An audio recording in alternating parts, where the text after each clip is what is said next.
Hello, Vancouver. We are here today to find out who is heading to the MSI Finals. T1 versus AL. Our challengers striving to fight Gen G tomorrow. I'm Azale here subbing in for Dracos today, joined by Kobe and Vedius on the cast. This is going to be an incredible match. It definitely is. And first of all, I just have to say this crowd is amazing. It seems like every single person went through the trouble of making a sign. Never have I seen more signs in the audience, and they are popping off before the first champion select. And we're not going to waste any time, so let's jump straight into the draft of Game 1. Talia and Nico on the side of T1, respecting Kyle's Nico on the bot side of the map. The Pantheon coming through from AL, question marks around things like the Vi, how high priority is on the list. Do you want to give Faker his Azir? The answer to that is no. That is immediately going to be banned away by AL. A lot of power picks still up and available. The value of things like Annie in particular, very high in the draft. Varus, Pantheon, both still up at the moment. Ryze, target here as well. Oh, Pantheon, of course, already out, but Xin Zhao, another priority AD jungle. So a lot of options still available here. Orianna, definitely still up and available. Couple of mages here. You have to take into consideration things like the Gwen. Yeah, we saw this being highly prioritized by T1 in their series against Gen G as well. With that locked in, Flandre has the possibility of bringing out something like the Jax, but there are a lot of answers that we've been seeing coming through from the Gwen so far in the tournament. Rumble, also perfectly safe blind pick if they want to go for that as well. Exactly, two of the most common ones right there to play into it. Of course, the Gwen side, they're fine with blind picking it because even if you do get the Rumble, they're fine with scaling out and have been able to live through the lane, no problem. If it is going to be the Annie, our most common pairing is the Wukong after it. Tarzan does really highly prioritize that Wukong. These two synergize just so well for their burst combinations and the CC that they bring to some of the early fights. The concern of early picking a Wukong, though, is the possible Poppy response. We know that Ona is a very effective Poppy, so instead they could look to prioritize something else. We talked about the Rumble. There are some AD carries that they could also consider prioritizing, something like the Ezreal as well. Right now they are hovering on the Wukong, and they're not going to hesitate. This will give Ona the opportunity to counter pick, and being paired alongside the Gwen, I mean, they have a ton of options. We've seen something like the Sejuani come through. The Vi's, of course, still available if they want a little bit more dive threat. Yeah, Vi plus a burst champion for mid lane for Faker. Faker has done very well on a lot of playmaking champions for the mid lane. Owner Vi here locked in. That is a powerful pick for T1. What do they want to pair it with first here, though, into the Annie? Normally we'd see mages as a response into the Annie, but the Galio that is a burst champion. And it also pairs very nicely with the amount of dive. People actually underestimate the burst damage that Galio can have, especially early on into the game. And as you say, it does cover a couple bases here as far as being good into the Annie later for the team fights with the Magic Shield as well as the ultimate for counter engage. And also, Faker is famous for many champions, but Galio is perhaps one of his most famous picks, especially after last year's World Finals. The unkillable Demon King staying true to his name on this champion as AL round out their first half with the Jace. I mean, some of Faker's most iconic games of all time. I think back to 2017, the run that Faker had at Worlds playing Galio. He was everywhere on the map. If you think this champion cannot carry, you have not seen Faker play it. Certainly. You have to have missed a lot of games if you have not seen Faker play it, especially at Worlds. So let's get into the bottom lanes here because we are going to dive a bit deeper. Varus, of course, was already taken out super early. So things like the Jhin, both of them have really prioritized those types of champions, especially if you're looking at some sort of counter engage, maybe the Xayah type for Guma. Definitely very good at counter engage as well. Yeah, Xayah Rakan is a tried and true bot lane for this T1. So makes a lot of sense they would want to get rid of the Rakan. I wonder if they would consider something like a Karma. We've been seeing it rise in priority a lot. It depends on how much they want to commit to the dive angle, because Kai'Sa is another champion that could also synergize nicely with what T1 have drafted so far. Yeah, people often, when they are these full dive comps, either go towards something like Kai'Sa, or you go the more defensive routes like Ezreal, Senna, these types of champions that can help enable and maybe stay safe. Yeah, Kai'Sa's been like a hole for Guma as far as his champion pool, though, so not really expecting that one for their side. What other sort of protection bands do they need, though? The Poppy is definitely a very good one, versatile champion. As you say, so many dashes could have a lot they could of... consider banning. Yeah? The Lucian. I mean, if we watched Hope's Lucian yesterday, it makes a lot of sense that they would want to take that away from the pool. But now AL have a lot of flexibility.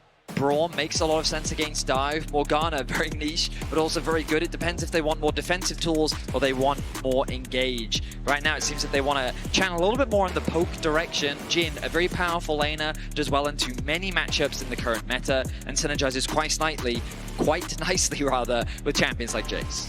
Okay, we get a rel hover over here, so maybe some counter engage, invest in like Braum or something towards the bottom side of the map. They already, of course, have several options to themselves, but the early hover on the Jhin, as we mentioned, both of them have really preferred this champion. Lots of utility from the bottom lane, and they've been pretty good at keeping their space.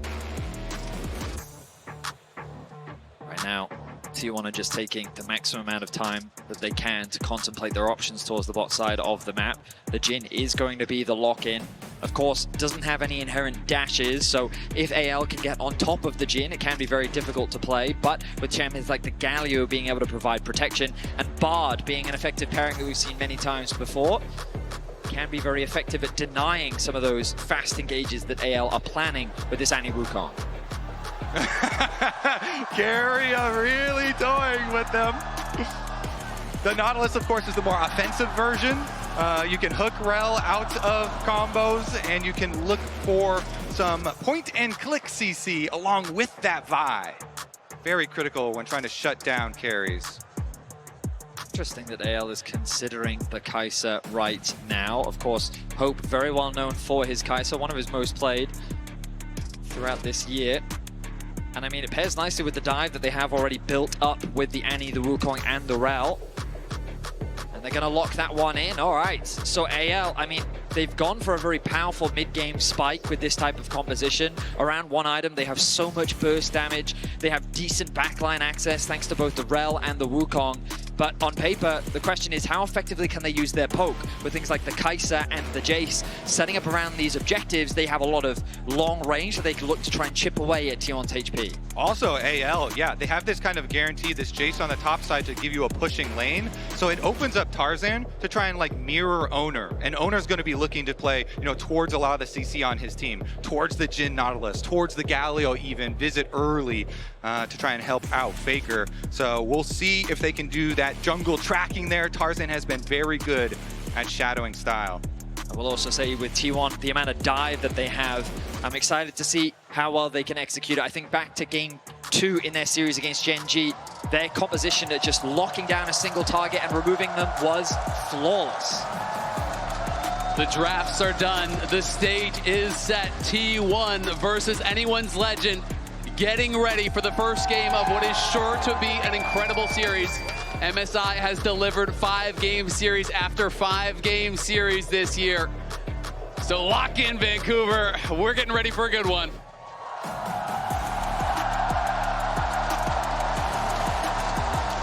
It is LPL versus LCK at MSI. On this stage, there's a tremendous amount of pressure here. The last 2 years, T1 have been stopped in this spot. 3rd place in 2023 MSI, stopped by BLG, stopped by the LPL. 2024, also stopped in 3rd place by the LPL. I mean, even going back to 2022, we didn't have as many teams at MSI, but it was RNG that denied them. It's been so long since T1 was able to lift an MSI trophy. But when you look at the record all time, T1 have had the LPL's number. They absolutely have. This is the team that time after time after time always delivers against their greatest rivals, the LPL. Deep ward here. I like this from Tarzan. As I was mentioning in Champion Select, you really want to be able to track Owner's early pathing here because he does have some volatile lanes to work with. And when you have early Vi, there's a lot more ganking potential than the early Wukong pre-6. Wukong definitely looking to get the ultimate, whereas Vi can go for, you know, Q flash plays on some of these CC heavy lanes. But with that ward on blue buff, they will assume and they will surmise that Owner is starting from bottom to top. You can see Shanks getting very aggressive here already in the mid lane, constantly trying to harass Faker, utilizing that range advantage, and we'll see how much he can keep Faker down. It does feel like the mid lane is going to be key. And I feel like Shanks has been incredible so far as Doran getting very aggressive. He's playing the grass, but Flandre now trading back well, has Doran quite low. Again, callbacks to Doran versus Zeus. Could try and force some flash there early on. Both of these supports very creative. Keria, of course, he cooks a little bit harder. Both of them playing Spellbook in this first game.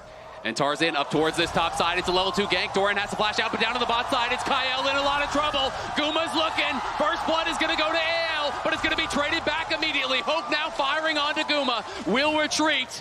The action is hot and heavy. 2 minutes in, 2 kills on the board. And it's fairly even in the bottom side. Both AD carries getting the kill credit there, but the difference in summoner spells is flash versus the barrier for the all-in. A very tense moment across the rift. Tarzan looking for a very early play as Flandre gets low. Doran in trouble, has no flash. Flandre does have his flash available, but he is incredibly low on mana. Guma very low also. And junglers could be in the area. It's a pause. We get a little taste of the action. You like that taste? That's an appetizer. Uh-huh. My goodness. Hopefully we can get a replay of that bot lane fight that we just had a kind of brief spectacle of, because while that was happening, you guys were talking about that top lane gank. Tarzan, super early on, wanted to make his presence known. And it felt like Owner already, he kind of adapted his pathing.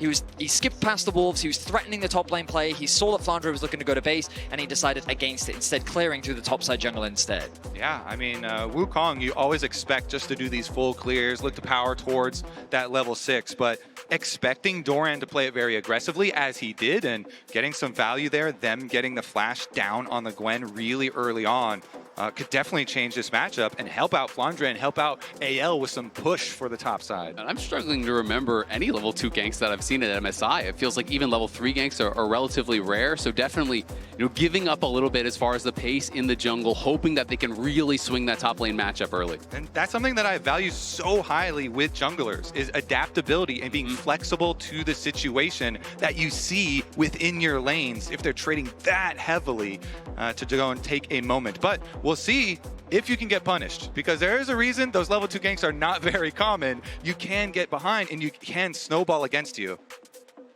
So let's look back at what happened in the bot lane 2v2. So the early level 2 came through from Kyle and Hope. The hook connects onto Kyle, and an early exhaust from Hope means that this fight looks very advantageous towards T1's bot lane. But the Kai'Sa passive coming in really valuable there for AL meant that they were able to get that kill just before Kyle ends up dropping.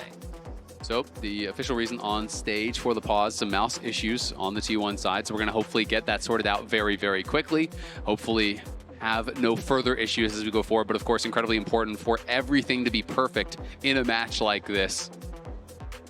Wow, we really got to stock up on mice for this tournament. We're back. We have had some mice issues. All right, we are stocked up. We'll walk in as Doran, he's in trouble already. Tarzan is back, and Tarzan claims another.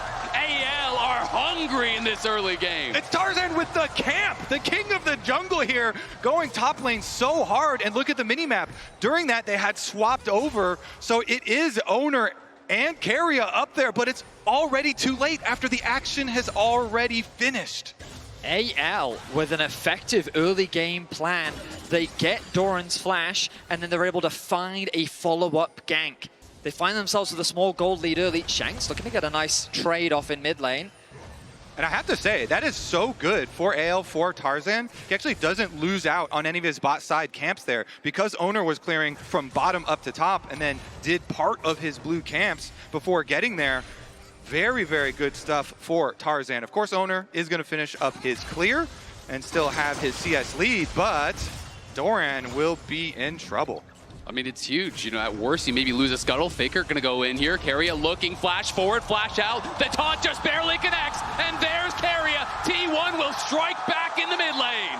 Faker Galio sets it up. Carrier here, level 2 on the Nautilus, finds his way in, and they get their kill back. AL committing their bot side towards top lane means that Kyle is not roaming around the map in the same way that Carrier is. Yes, he's losing out on some experience, but making plays like that happen is exactly what T1 needs. Doran getting aggressive, but has he gone too far? He has the flash available, but AL are looking to chase him down, and Doran may have gone too far. Flash forward here from Hope, and is going to be able to knock him down. Feet of Warfare claimed by the LPL reps. Their focus on Doran and getting his summoner early, and this pressure is paying off for AL.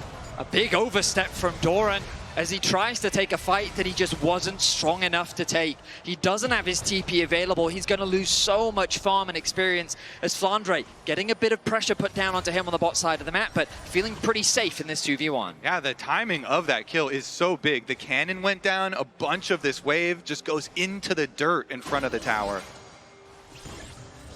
All right, we're going to look at more of these volatile areas because while Faker did blow his flash to set up the gank onto Shanks, he also defensively flashed there on the Annie.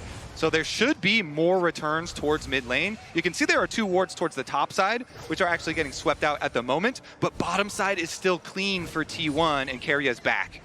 And small correction, Doran, his flash is not actually up, so it wasn't actually available when he did go down there, even though it is showing as up. Yeah. Does not have it currently.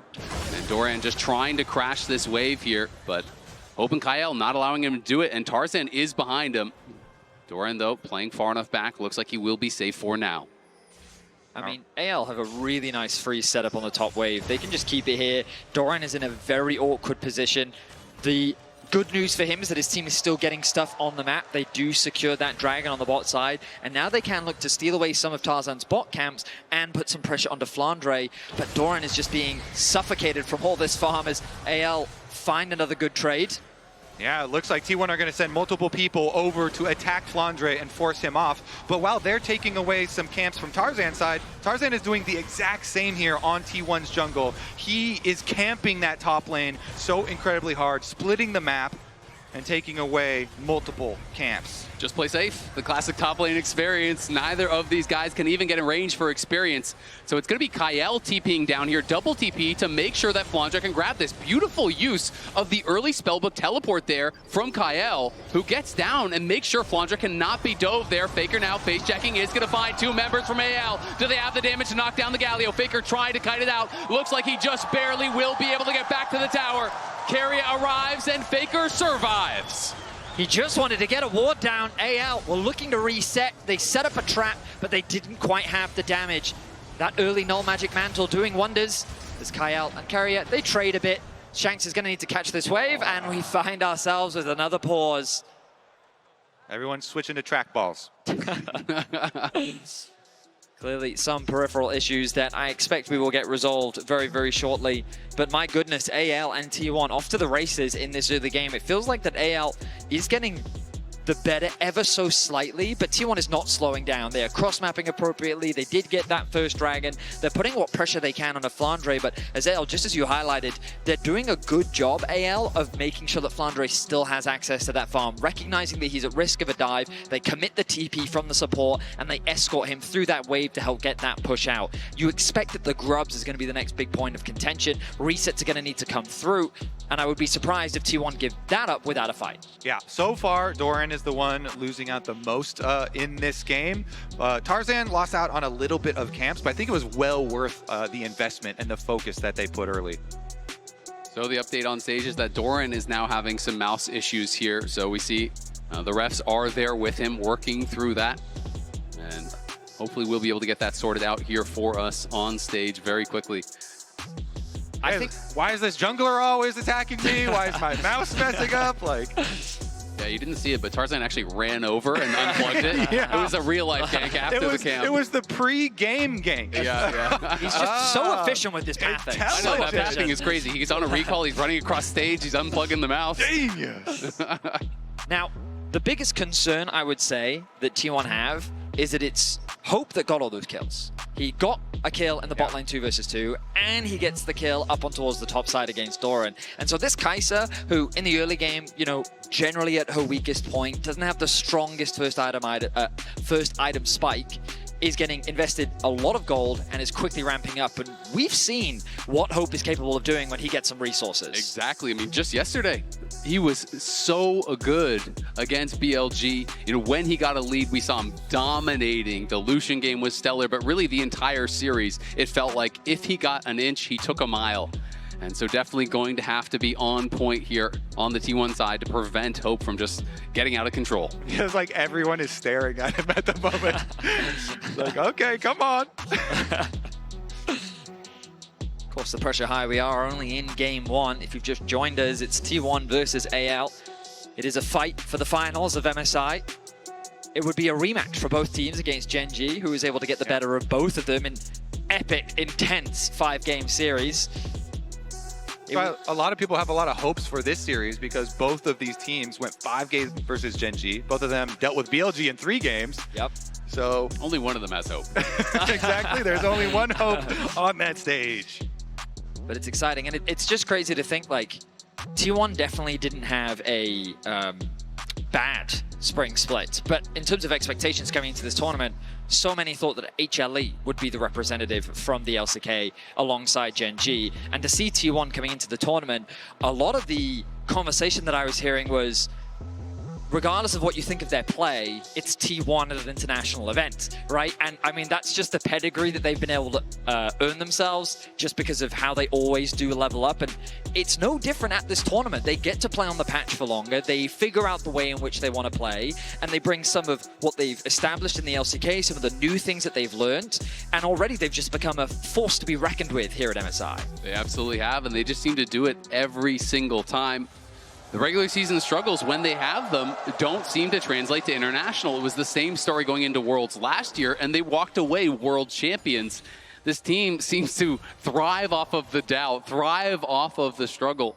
It just makes them stronger. Yeah, for like the whole year, everyone expecting HLE and Gen G to be the reps. But into this game with some fresh mice in everybody's hands. And we've got our lanes finally answered and evened up.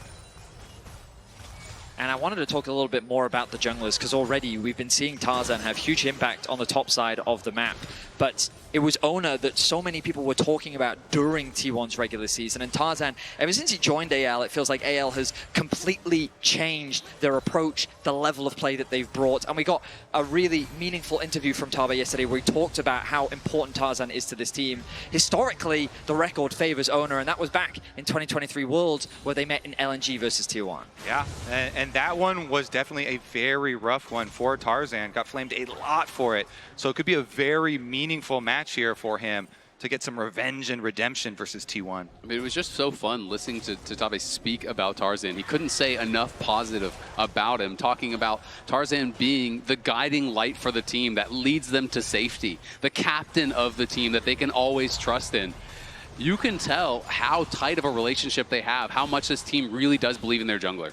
Yeah, you truly can. From all of the interviews with Tabe as well, talked about him a lot. This was after the games yesterday, but he also gave a long, in-depth interview with Dom and Yamato, and he talked about how at the beginning, Kael, he was very shy and had some problems with communication. And when Tarzan joined the team, he treated him like this younger brother. And since Tarzan's Chinese is so good, he really improved the communication there. And it's no wonder that those two have such good synergy within the game. And they have become the best jungle support duo in the LPL. They have become incredible. And that is the fun, I think, of this Anyone's Legend team, where there's so many players with these improbable stories where it feels like, you know, they were overlooked or they were underrated or they were passed by other teams, by other players, and they've come together to be greater than the sum of their parts. Kyle here, potentially in trouble, is going to get hit by the deadly flourish. Hooked after, but it won't be more than just a trade there. Doran just fighting down here with Fondre. Taking the worst end of these trades, just trying to stay relevant after these 2 early ganks that Tarzan used to put him quite behind. Now, I will say I am a little surprised to see surprised rather to see AL so respectful towards the Grubs. This is an objective that this team absolutely loves. T1 though was able to get it pretty much uncontested. AL didn't put up much of a fight. Instead they've prioritized on farming through the jungle, wanting to work towards that first item. And as we were talking about in draft, when you see this AL comp, I feel like that they spike so nicely on that first item. The Trinity Force for the Wukong, the Malignants that we're expecting for Shanks. These champions, once they've got their ultimates online, when they're ready for the mid-game team fights, is something that T1 needs to be cautious of. You were talking, Kobe, about how much burst Galio can do, and Faker is going to go for a damage item first. You know, has the mask here, is going to be building in likely towards Riftmaker as we see that first item most often. But sometimes people will go tank into damage or just pure damage. So Faker here definitely wanting to bring that extra AP threat here alongside the rest of the dive that T1 is drafted for. Yep, and he's got his early Merc treads to deal with the Annie setup as well. Can be very critical when you're looking at layering those CCs. The extra bit of tenacity can be just enough. Nice hook does connect. Deadly Flourish is going to root, but buffered out there on the crash down by Kyle. Ona just hovering around the bot lane to make sure they can get this push out. Notice that Faker has the push in mid as well. So T1 will be first to this objective. We look at the minimap and AL is in a position to contest. Both top laners should have their TPs available. Hex Flash used by He's threatening. He's going to pop the ulti here onto Hope. Deadly Flourish is there, and here comes Faker's Hero's entrance. The CC not quite layered as Kyle is there for the peel. And Owner on the other side in a lot of trouble. Owner trying to survive, but he cannot do it. Tarzan has knocked him down. Carry of the target now. Tarzan flashes forward. Cyclone on 2. Faker next to fall. Doran in the midst of everyone. Can he turn it around? They get one back here as Guma claims the kill, but it is action after action here in game number 1. Yeah, it ends in a 2-for-2. T1 start out the play trying to find the wraparound towards Hope and do get the kill, but it costs him 2 in the counter, and so nobody's going to be able to take the dragon. We'll have to see about the reset afterwards, and this is the look here. As the minion wave is getting pushed by Hope, Keria finds the angle to wrap around, and they pull off the dragon because they have so many long-range abilities to follow up. We saw Guma go for the root, Galio ult comes in, but then Owner, who was trying to rotate with the rest of the squad, gets countered there by Shanks and Tarzan. And then the TPs from the top lane has arrived. Tarzan wants to continue the chase. He gets a little too low as Guma's able to consistently dish out the damage. Doran, I thought that he was in so much danger on the backside, but he was able to create enough space between him and AL that he was able to get away to safety. Now T1 not slowing the game down. Looking for a potential dive here. Keria is behind him. Flandre in some trouble. Will he be able to kite it out? Flashes, sidesteps. Well done by Flandre. Survives the pressure. And I have to highlight Kyle in that previous fight. As Faker landed, Q Flash stuns him to deny the taunt follow-up onto Hope. Kept his AD carry alive for much longer. Allowed him to put out that pressure in that fight. Kyle already looking good in this game number 1. And look at T1's call. They made the effort to put so much more money into this Gwen. They're like, fine, on reset, they'll go for the dragon, but we will get so much more money. All these plates and solo tower gold for Doran. That was the attack point for AL early on in this game. Now Doran has actually taken the gold lead. Much needed for Doran on the top side of the map. Feats of strength now in T1's favor. And Faker not really at risk of a dive. The minion wave wasn't stacked enough, and on this Galio he feels tanky enough to be able to weather any pressure. T1 exerting across the map right now as they fully control the top side jungle, leveraging the commitment onto Flandre that they were able to invest, alongside setting up nice defense on the bot side. Yes, they will concede a lot of vision control, but no camps were stolen away. There is no cross map coming through from Tarzan, which means that Ona just finding those jungle advantages across the board. And T1 now only one objective away here from the upgraded boots. I think they're going to have their eyes on the Herald here, spawning in 50 seconds, which would get them the feats of strength.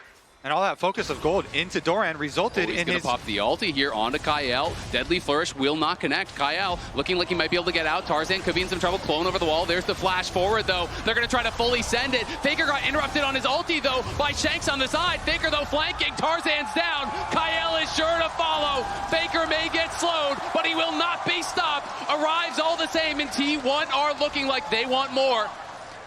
They don't have a minion wave to play with. I think a dive against Shanks would be very risky, but they are just buying time. They're trying to clear through the wave as quickly as they can. Shanks stuck between a rock and a hard place right now. He has nowhere to go. Goodbye, Shanks! Goodbye! Shanks will try as he might. The rest of the members are coming in here from AL. Can they get anything back? The CC is layered. Shanks gonna fall. Hope is in the area. Flandre takes a tower on the top side, but for now, no kills back. Another tower is secured as well from T1. And just like that, they've ballooned the gold lead. They punish Tarzan's invade. He did not have the time or the agency to move into that bot side jungle and threaten that red. And T1 knew this. Look at the minimap. You can see the collapse is so much stronger because all of the T1 members are on this side of the map. There's no way for Flandre to get involved. Annie is forced to catch the wave, and T1, they leave no prisoners. Yeah, T1 had really good timers there because Doran had just reset after spending all of that gold from the topside play. He had the fully finished Rift Maker, and they had plenty of long-range CC with the Nautilus, with the Jhin, to be able to punish the invade heavily. They're just trying to keep everyone's heart rates down. It's getting a little bit too exciting. Everyone take a deep breath. How many mouse jokes can we make, though? I think we're out. Yes. I think we are done. Baker smiling, though, after that. Of course, you know, them feeling the building of momentum here in game number 1. I like hearing from interviews about Shanks coming into this matchup where even though he is such a Faker fan, he's talked about how he just needs to stay true to himself. Faker is just another opponent, and I feel like that he has had a lot of pressure thrown towards him so far in this game, and he's been doing his best, but on the side lane, it feels like T1 have been playing around Faker and collapsing on the pressure from this Galio. Yeah, honestly, I've loved every Shanks interview that I have seen. My favorite one was the one he did with LPL English, where he rocks up with his red-tinted sunglasses, and they ask him about this being his first international tournament. They're like, oh, Shanks, what sort of impression do you want to leave on the international fans now that you're on this big stage? And he gave a really based answer. He was like, you know what? I'm not too concerned with the impression that I leave on fans. What I really care about is being champion. He is focused on winning. He is focused on the game, on the competition, and that is what's got him through all of these years to rise up to the international stage. It is just actually based. And he has been playing incredible here at MSI. I think he is one of, if not the best performing mid laner so far at the tournament. Shanks really has been delivering. Another update, it is another mouse issue for Doran, so he is getting that looked at once more. Once we get it resolved, we will naturally get back into the game, and it's T1 that currently find themselves with the gold lead. They got a huge swing in momentum, and it really was just a punish on that Tarzan invade, because it's important to recognize that what was happening was T1 was setting their sights on that top tier 1. They threatened to dive onto Flandre. While they didn't get the pick, they funneled a huge amount of gold into Doran and kind of swung that matchup back in his favor. And that was their opportunity for AL to then invade on the bot side of the map, which they did. They got deep vision, they stole away the Krugs, and they were threatening a dive on a Faker, but without a proper wave to really push a dive on, there wasn't much of a play there. But then they left the jungle. Tarzan then went back to his other side of the jungle, but then moved back towards T1's side. And as Kobe, you were saying, it was a matter of the resets had already come through. He moved into an area of the map where T1 was already looking to reclaim control of, and T1, they just didn't waste any time. They immediately recognized the misposition and they punished it. And they converted it not only into 2 kills, but they got the bot tower, another kill on top of that, and now they find themselves with a 1.7k gold lead. Yeah, and the reason why I liked T1's original topside play, where they send multiple members and they sacrifice the dragon, is because Doran, the Gwen, is actually a critical part of this team comp, plays a very critical role here as far as the extra damage that they're going to need towards the mid game and towards the late game. Because Galio and Jhin are very burst-centric, this Gwen has the opportunity to be such a big carry as we get to these team fights. And that's why it's so critical that we make sure his mouse is working. You do need a mouse for League of Legends. Can confirm. For now. Oh, yeah. Ooh, ominous, Vedius. I'm still hyped. By the time Faker's risk give out, we have to have it where it's telepathic. Yeah, I was going to say, you're going to get a chip in your head, you're going to get a uplink. Faker at 85, winning his 94th tournament of League of Legends history. So as you said, Azel, we're just taking a breather right now. The heart rates were very elevated. You could tell that the T1 fans in the audience, they were excited and they were tense. And that was just at the Bard hover, remember? Okay, sure. It was already up and down right from the start of the draft. So the fact that T1 now leads this this early game, it's we've got to take that breather, take that opportunity to reset. And I gotta say, this tournament I think has been way more competitive than I personally was expecting. Coming into it, I was worried that Gen G could possibly just run away with it. We saw HLE at first stand and how that looked, where they were not really challenged very heavily throughout that tournament. Then we had AL versus Gen G. We had T1 versus Gen G, and you see not one team can challenge them, but two teams can challenge them, can push them to the brink in a best of 5. Gen G still undefeated on the year here, but both these teams one Nexus away from changing that. And you have to think that both of these teams believe that if they get the rematch, they will be the ones hoisting the trophy. Yeah, I mean, we have had the most full 5-game series of any international ever. It has been incredible to watch. We're back. All right, everyone got a snack, got their drinks. We're ready for some more League of Legends here. As T1 looking very good in this early game. 1.8K is the advantage just 15 minutes in, and one objective away from claiming feats here. Now, of course, supports play a vital role for both of these teams. But what's impressed me already in this game one is Carrier has been involved in every single kill that T1 have been able to find. He has been leaving Guma isolated in a side lane so that he can roam around the map. He's been working closely with Faker specifically to try and attack Shanks, and so far in this game they've succeeded, finding himself with a 0-2-1 scoreline. Hope is the player that's just kind of been picking up these kills where he can in the exchanges, but right now across the board it is T1 that find themselves with the gold lead. A large part of that is because of these 2 towers that they were able to secure, and with the 3rd dragon on the horizon, both teams will be setting their sights and looking to grab that objective for themselves. It is good that you mention Hope though, because he just did his 2-item power spike. Now with the Rage Blade, the Kai'Sa very capable of making some of these pick plays. AL, they have so much CC on their team to set him up with Plasma. So if they can control some vision here, that would be the first step in opening up an area on the map to be able to make that pick with. Kyle himself going to try and do that, but as you can see, very good vision toggle by the observers. T1 have made it difficult for them. They really have, and Hope, as you said, on those 2 items, because he has the free boots. Guma on the other side has slightly more gold, but he did not have free boots, did upgrade those steel caps to try to survive the dive that he knows is going to be coming for him. 20 seconds now until the Dragon. And while AL have good vision control, it's T1 that have the pressure on the waves. Mid and bot have both been pushed in. Doran now making his way towards the river with the rest of his team. Shanks needs to go back to base, spend what gold he can. And now he's going to TP towards the middle lane. Going to pick up an amp tone, so a bit of extra AP as now the contest over this mid-wave begins. Yeah, he's sitting on 3 charges of his passive, so he can just shield in with his speed, look for the big stun play. The wards are there for T1, but the approach for AL is here. T1 pulling back out. Carrier just uses heal to swap over to that exhaust, so has it ready for the fight. AL drop the Herald mid and are looking. Tarzan going for it, trying to get some poke down here as T1 forcing the flash out of Tarzan there as Carrier came through with the dredge line. Both teams posturing for position, but it is Faker on the side. Faker's done a good job of keeping that bot wave push. Kyle goes gonna go in, and they're trying to turn around the other side. Faker going in with the hero's entrance. Knocks up 2. Tarzan in trouble, but is cutting back. Kyle now gonna have to flash out. Guma opens up. Kyle is the target. Can he survive? He's still alive for now. Shanks and Hope turning the fight around. It's AL pulling victory from the jaws of defeat. T1 over-chased the enemy support. Kyle reels them in under the tower, and AL have control of the Dragon area. AL going to start this one off as they find a winning fight against T1. Shanks' Annie was huge in that choke point. T1, oh, Carrier. Carrier is here. Yes, Smite. Oh, not going to be able to steal it. Carrier's now in a bit of danger as he finds himself in a 1v1. T1 trying to keep the rest of AL in the mid lane. Flash comes through from Flandre, forcing them back a little bit. But all right, a very tense affair between AL and T1.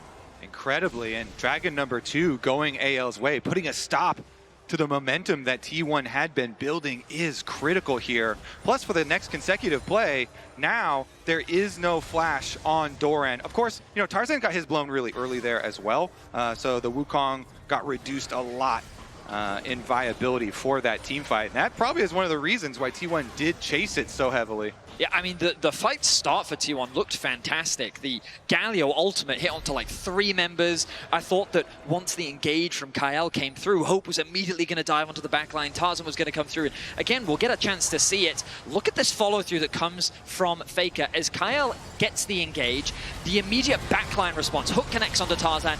3-man knockup from Carrier. The follow-up ulti means that Ale is completely separated from Kyle. But then as he flashes away, T1 overstep a little too far, and then Shanks drops the 2-man stun. The Tibbers comes through. Hope comes from over the wall to pick up a kill. Gets the shutdown as well onto Oner. Yeah, T1 were just split on 2 sides of that large wall. Carrier even walking into the tower to try and get over there to them, but that 2 combo, quite nice. T1 still able to get the mid tower, though, in the aftermath. They still have their gold lead, and Otacon is on the map, so you have to believe they're going to rotate over, control the vision, and try and force some sort of face check.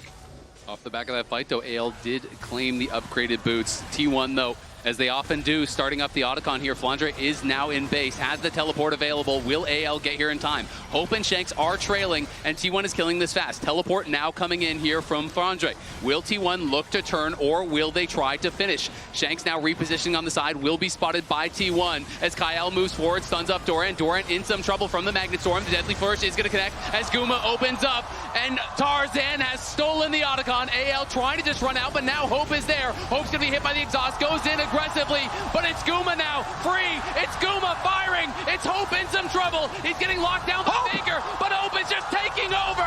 Hope will not be stopped. It's a triple for the Kaisa as Hope goes crazy.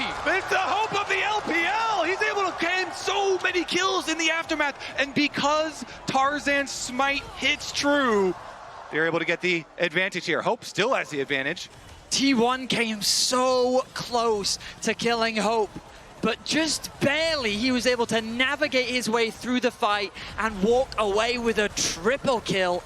8-1 on the Kaisa as the TP collapse response from T1. This is Carrier TPing in with the Summoner's Spellbook here. Hope just going to try to turn around on Doran. Doran is getting very low to these minions. Has to be careful. Carrier does arrive. Hope going to try to outplay the passive auto, the hook, the shutdown. It's 1K in the bank for Doran. Survives with a sliver of health. The Krug Lord learned how to play on the edge of his health bar. No Krugs, no Wolves, no problem. We look at this fight, and it's Kyle again with an engage. The hook from Carrier hits onto the Otacon, but he does get the ultimate onto Hope, forcing him out of the fight. Doran's able to do so much damage onto the front line as the Galio engage comes through. But this choke point, Shanks drops a big stun, forcing T1 to retreat. But T1 don't really care because Guma's doing so much damage on the backline. And look at the positioning of Hope. Everything is thrown at him. He flashes away from the damage of the Galio. Shanks just barely able to get the damage off to secure that kill on the backline as Hope walks away with a triple kill. Yeah, Hope made sure that Shanks was going to live after that one, chasing off the rest of T1. Guma had to retreat. Now, as we get back out into the action, though, we'll see about the reset. So many flashes blown in that last fight. There will be vulnerabilities here, so it puts so much importance on the vision setup. And right now, you can see Oner is moving in with Doran. Is going to be spotted, and Tarzan looking Danger. here. Will they find the engage? Doran going to have to try to kite back. Is going to be knocked up by the Cyclone. Shanks cannot get in range just yet, and Tarzan now in trouble. Oner's going to go forward to follow. Doran's incredibly low, but he's still surviving. Oner running now as Kyle arrives, and here comes Hope, and that might be the end of the hope for the fight for T1 as they have got to run. This Kaisa is on a roll, and Kyle is going to get sped up, knocks in Guma. Another will fall. 3 kills for AL. Wherever Hope goes, T1 has none. Hope shines bright as T1 look for a pick onto Tarzan. The collapse comes through thanks to the Kaisa ultimate, and he picks T1 apart once more. 10 kills on that Kaisa. 3 items completed already.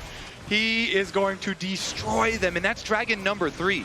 That is Dragon Soul points. Here's another look at the 2v2 that started out. They wanted again to go for Doran here and get him incredibly low. T1 get their kill, but look at the reinforcements. Hope flies in on the Kaisa, is able to play off the setup. And you can see that Shanks was hesitant to drop his combo right from the start because of that Gwen invulnerability that she's provided. And that meant that because he hesitated so long, Doran was almost able to get away to safety, but as you said, Hope comes in just at the right time. And while the kills are very close, the gold is very close.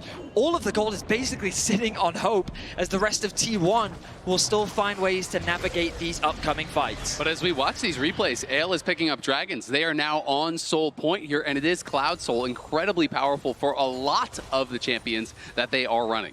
Okay, so when you have an AD carry that's super fed, what do? Vi ult and Nautilus ult are very good tools at trying to shut down that Kai'Sa. So we will be looking at Hope's flash, at Hope attempts to survive. Hope has that Terminus and likely going to build towards GA next. You have to think to try to answer all of this dive. You know, Zhonya's would be another option, but he is not going that route. Does have the BF, and I'm assuming that is going to be the GA. You can see that Shanks is hesitant to push out that top lane, even though AL are all hovering around the topside jungle, and that's because he recognizes how quickly the collapse from T1 can be. With Ona on this Vi and Faker who can quickly follow up, Baron is going to be started, and this will be spotted out. It's a T1 classic. When the stakes are high, they go to these objectives, they force their opponents to respond. Bondre on the other side of the map is going to teleport. AL are here. Doran threatening a flank on the side. Tarzan moving in, but Keria is marking him. Will T1 just try to finish it? Looks like they're going to turn for the fight. Keria in trouble in the front line. Ona's going to the back line, but Tarzan is turning the fight around. T1 go into the meat grinder. They stand no chance at all. It is 4 kills for AL. They throw everything at Hope. They put as much CC down as possible, yet it is still not enough to take him down. He doesn't pick up a kill, but the rest of AL is there to support him, and now they're running through the base. AL on the march here, looking to put the finishing touches on this game. T1 went for the Baron, but AL have eyes on their Nexus. Flash forward, there's the flash out and the barrier from Guma, but he's got nothing to do about this. No way to stop AL. They will claim game 1 off of a heroic performance from Hope. T1 got the early lead, but AL come out in fight after fight after fight, and they retake control.